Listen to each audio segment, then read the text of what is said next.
Biggie was murdered on March the 9th, 1997, 6 months after Tupac. He was leaving the Vibe party at the Peterson Motor Museum in Los Angeles. It was a well-orchestrated hit.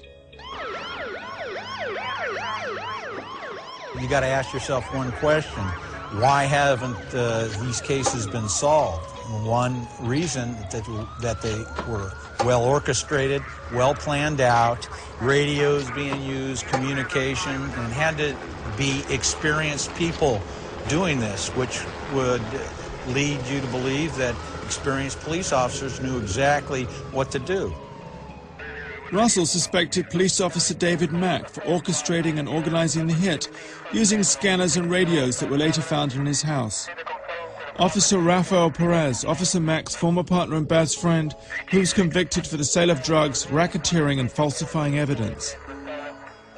Officer Kevin Gaines, who was having an affair with Suge Knight's wife Sharita, who was later killed by a fellow LAPD officer in a road rage incident. Russell also suspected Harry Billups, a.k.a. Ammar Mohammed, as a possible hitman. He's godfather to Officer Mack's kids. Officer Mack was later convicted for this bank robbery.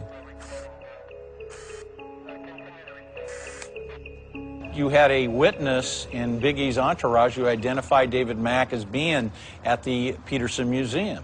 The car used in the case was a black SS Chevy Impala, and David Mack owned one of those. The fact that David Mack took family illness days off just prior to the Biggie Smalls case, which indicates there had to be some planning. In February of '96, several LAPD officers, including Rafael Perez, Nito Durden, and David Mack, were at Fritz's in Bellflower, which is a gentleman's club, a topless bar. And at that meeting was also a gentleman, a rapper, Suge Knight, and some of his other associates and everything. And there was, in a nutshell, there was a hit taken out on Notorious B.I.G. They were talking about planning on how to get the monies and the weapons together. One of the individuals, I do not recall who, said, "Why don't we just get them from evidence like you normally do?" And they all kind of laughed and chuckled and everything. At that point, my jaw about dropped, realizing that, yeah, there's a lot of booze going around here and a lot of drugs going around, but these guys seem very serious. I mean, they were serious. I transported monies interstate between Los Angeles and Phoenix to arrange the hit on Biggie Small. Biggie's ashes are kept here in this urn, in his old house where Valletta now lives. See what he does the first thing he came with? Huh? Had to go to speak to my boy real fast. How you doing, yo? I'm doing okay. Yeah, right? That's the urn.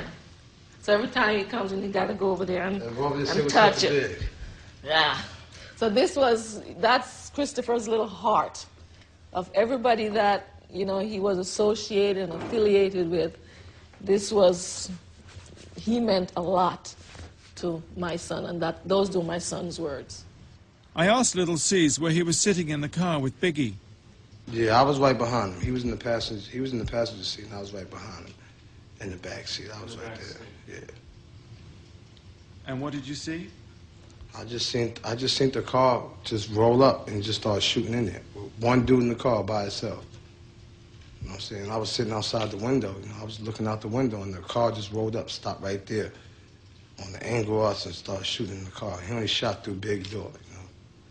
No, this was something that whoever did it, they had to see all that, and they had to plan it, you know, because it happened too good, and it was police out there. They shut the party down from a fire drill, so it was police there. These are FBI photos. The amazing thing is that Biggie and Puffy were under surveillance at the time of the murder.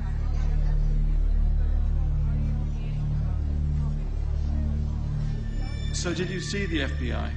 Yeah, I saw them, and after the Biggie death, you know, I had spoke to a couple of police, and I saw a couple of pictures that they had when they was watching us. They were showing me pictures of me, asking me who is that? And I'm telling them that's me.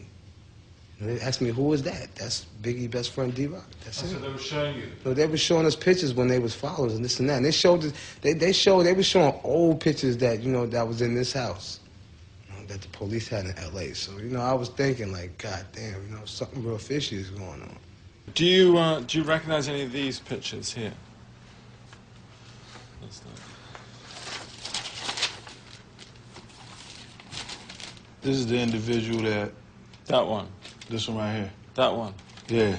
That's the one Lucy's did for the police. That's him right there. That's him? Yeah. That's him? That's the guy that came up to me. That guy? That guy right there. That's him? Yeah. Were you ever shown his picture before? That's definitely him, though. Yep. Well, that's Harry Billups, isn't it? That's who? He's called Harry Billups. Amir Mohammed, right? That's his name. That was the guy.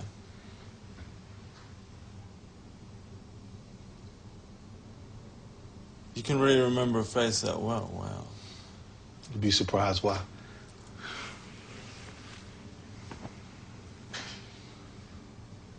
I can remember a face. You can? Yeah. Yeah. I believe you, actually. Mm-hmm.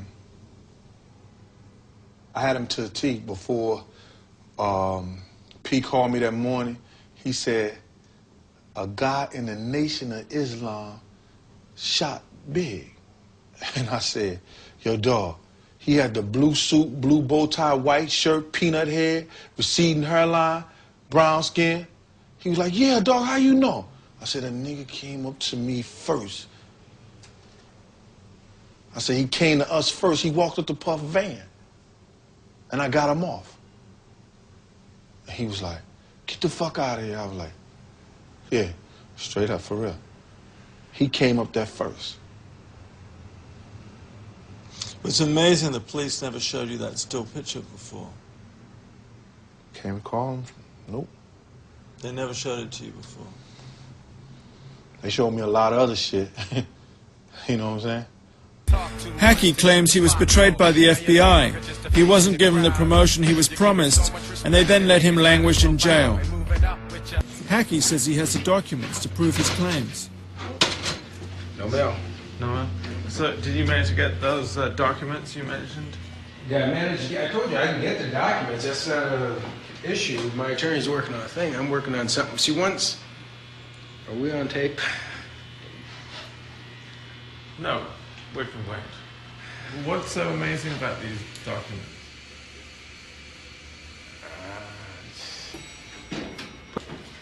I've already been offered $250,000. Okay? $250,000 for what? These documents. They're actual, Really? Yeah. From who? Come on now. What? Oh, you got that camera on me again.